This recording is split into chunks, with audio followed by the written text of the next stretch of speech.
8 മണിക്കല്ലേ വരാൻ പറഞ്ഞത്? അതെ, നീ പൊയ്ക്കോ, ഞാൻ പിന്നാലെ വരാം. ഹായ്, ഇവിടുന്ന് മുങ്ങുന്നത് ആരും അറിയരുത്. വാ.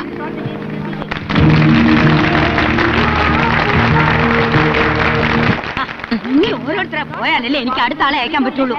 പെട്ടെന്നാവട്ടെ, ചീഫ് ഗസ്റ്റ് ഒക്കെ വന്നു കഴിഞ്ഞു. ഓ പിള്ളേരെ, ഇവരുടെ കാര്യം.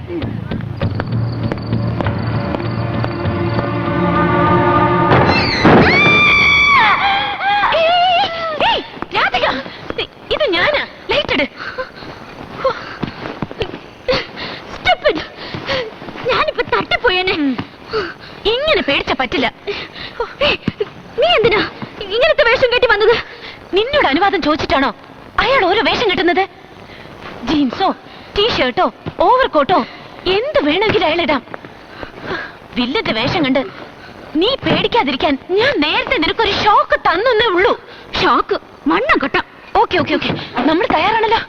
ഓക്കെ സ്ത്രീക്ക്, കത്തി കോടാലി എല്ലാം റെഡിയാണല്ലോ? എല്ലാം റെഡി. പിസ്റ്റൾസ് ലോഡഡാ. സൂക്ഷിക്കണം, അൽമാരയിൽ അമ്മായി കാണാതെ എടുത്തതാ. യെസ്, ഞാനിവിടെ ഒളിച്ചിരിക്കാം. അയാൾ വന്നാലുടൻ നീ റൊമാൻറ്റിക്കായി ചിരിച്ച് അയാളെ ഇവിടെ ഇരുത്തുന്നു. എന്നിട്ട് ഈ ജ്യൂസ് അയാൾക്ക് കൊടുക്കുന്നു. കൊടുക്കും മുമ്പ് അയാൾ കാണാതെ സ്ലീപ്പിംഗ് പിൽസ് അതിലിടാൻ മറക്കരുത്. അപ്പോഴേക്കും ഞാൻ ഈ ടേപ്പ് റെക്കോർഡർ ഓൺ ചെയ്യും. അത് വർക്ക് ചെയ്യാൻ നോക്ക്. കത്തി ഇവിടെ ഉണ്ട്, അതവിടെ ഇരിക്കട്ടെ.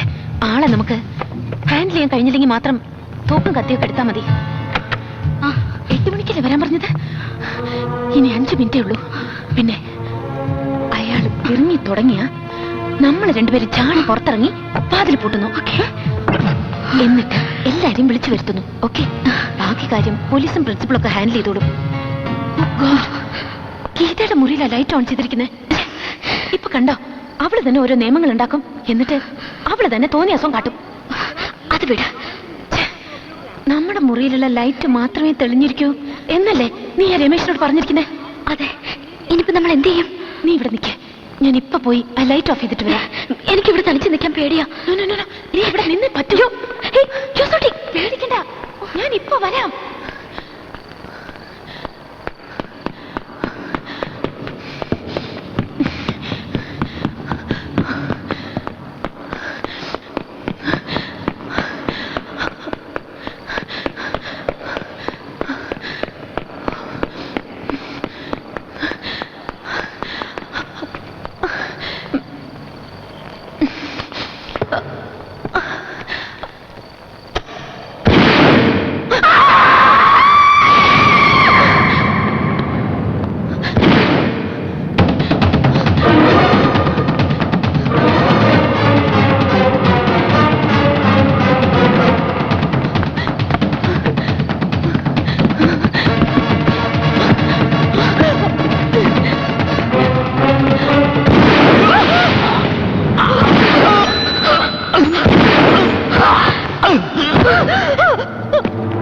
We have nothing to do with this murder or this man. Okay.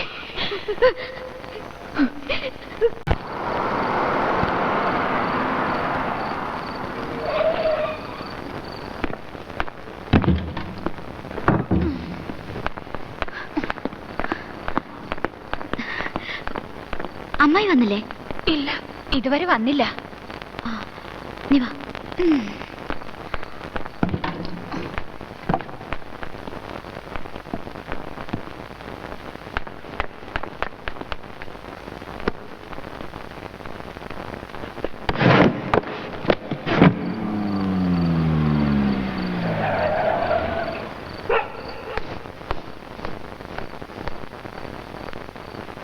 Radhika വന്നില്ലേ? വന്നു, കിടന്നുറങ്ങി.